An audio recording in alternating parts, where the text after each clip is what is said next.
이번에는 12신살 설명 중 마지막인 천살을 보겠습니다. 천살은 하늘에서 들어오는 기운입니다.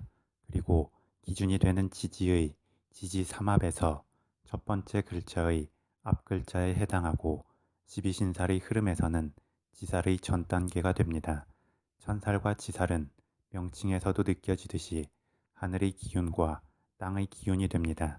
그리고 천살은 12운성론의 흐름에서는 양의 흐름과 매칭이 됩니다. 따라서 천살은 지살의 전 단계이고 모든 신체의 구조는 형성이 됐지만 아직 실제 세상에 태어나기 전의 엄마 뱃속에 있는 상태입니다. 이는 하늘에서 땅으로 가는 중간의 연결고리에 해당하는 느낌도 있습니다. 그만큼 하늘의 기운도 느끼면서 지상의 현실적 발현에 대한 꿈도 갖게 됩니다.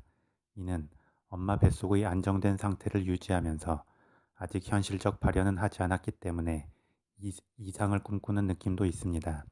한편 천살은 하늘의 기운인 만큼 불가항력적인 힘을 의미합니다. 그래서 지진이나 홍수, 산사태, 해일 등의 자연재해와 각종 큰 질병이나 지병, 그리고 태생적 장애 등이 이에 해당을 합니다. 그리고 좀 더 확장적으로 지상에서 하늘의 기운을 이어받는 자로 일컬어지는 황제나 국가를 다스리는 법도 천살의 기운으로 보기도 합니다.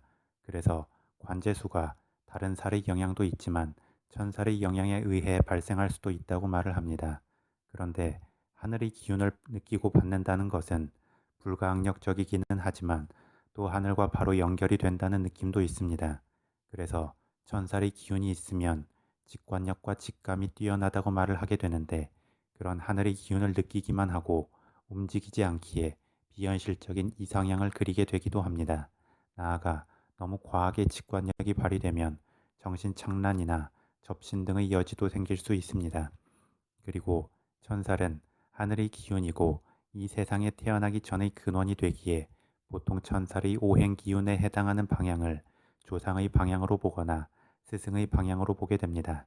그래서 제사를 지내거나 아니면 학생들의 경우 공부를 할 때 천살 방향으로 바라보는 게 좋다고 합니다. 또한 천살은 하늘의 기운과 바로 연결되어 있다는 느낌 때문에 사주 구조에서 잘 자리 잡고 있을 때 강한 자존감을 형성하게 됩니다. 즉, 본인 스스로 커다란 뒷배경의 힘을 두고 있다고 생각하기 때문입니다. 더불어 천살의 기운은 받들고 보셔야 하는 기운이기에 사주원국에서 천살의 기운이 직상이나 재성에 해당하면 자신이 통제해야 하는 힘을 역으로 떠받들게 된다고 봅니다. 이는 마치 밑에 직원을 제대로 부리지 못하고 윗사람처럼 모시게 됨을 의미합니다.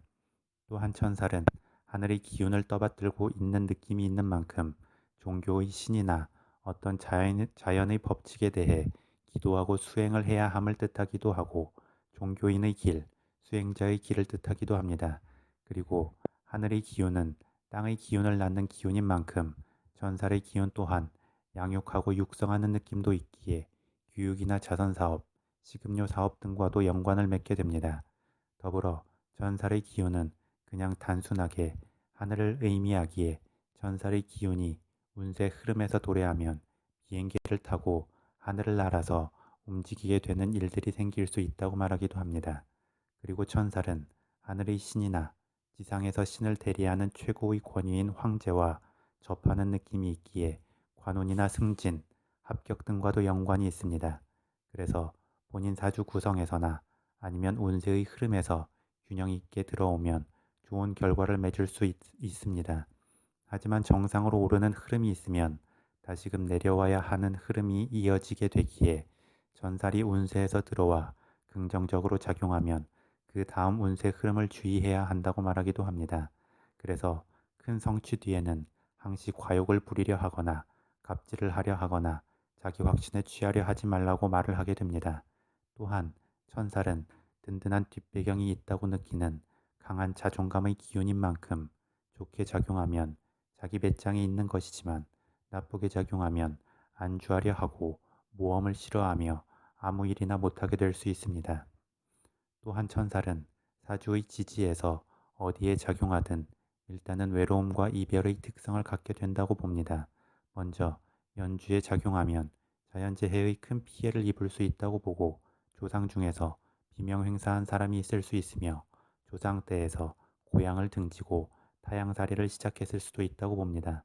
다음 월주에 작용하면 사회적으로 일에 있어서 막힘이 생기고 부모 형제와의 이별이 있을 수 있으며 본인 스스로가 단명할 수도 있다고 봅니다. 다음 일주에 작용하면 부부간의 불화가 생길 수 있고 남녀의 역할이 역전되어 남자는 여성적 특성을 보이고 여자는 남성적 특성을 보일 수도 있다고 말을 합니다. 마지막으로 시주에 작용하면 자식대에서 문제가 생길 수 있고 낙태의 여지도 있으며 밑빠진 독에 물을 붓는 형국으로 계속 무언가 재물과 힘이 새어나가는 특징을 보일 수도 있다고 말을 합니다. 이상 천살까지 해서 12신살에 대한 개괄적 설명을 마무리 짓도록 하겠습니다. 다음으로는 진행하다가 잠시 멈춰둔 일주론에 대한 심화 설명을 이어가면서 간간히 사주와 인생의 카테고리에 이런저런 이야기들을 해보도록 하겠습니다. 사주는 한 개인의 명운을 보는 것이기도 하지만 또 외부적 관계성 속에서 자신을 조망해 보는 것도 되기에 여러 시각에서 사주에 접근할수록 좀 더 한 개인의 명운과 처세의 방법이 명확해질 수 있을 것이라 생각합니다.